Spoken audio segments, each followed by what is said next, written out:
We're going into the National Archaeological Museum. It's huge. We'll be in here for a few hours probably. So this is the mask of Agamemnon. This is actually in your textbook. So this would be a gold funeral mask that was discovered at Mycenae in 1876. It's named after the mythical Greek king that led the Greeks in the Trojan War, and it most likely would have covered the face of a Mycenaean leader, though archaeologists are unsure which leader it was. Two holes near the ears indicate that the mask was held in place over the deceased's face with twine. You can also see another funerary mask of a man to the left of this one. Both of them were covered with gold breastplates, which would have covered the chest, and you can also see a gold necklace that someone was buried with to the right. Here's a front and back gold funerary covering for an infant.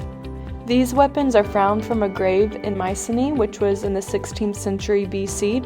The Type A sword is considered to be a Minoan invention. Its appearance at Mycenae characterizes the first generation of kings there. Its use was probably customarily symbolic and ritual, just a sign of authority for its noble owner. One of the most impressive swords of the Mycenaean world, it was nonetheless fragile because of the weak attachment of the handle onto the blade, and so it was quickly replaced by a more advanced Type B sword. Type B swords are stronger, shorter, and more durable than the Type A sword, and they are regarded as a typical Mycenaean creation. Both of these sword types were designed to pierce the body. We talked a lot about how the Mycenaeans basically copied everything the Minoans did. Here's a good example of that. This pottery discovered in Mycenae has heavy Minoan influence. Some of this was even imported from Crete, where the Minoans lived. This wall painting is a representation of bull leaping. Just like the Minoans worshipped bulls and participated in bull leaping as a form of worship, the Mycenaeans also did because they adopted their religion.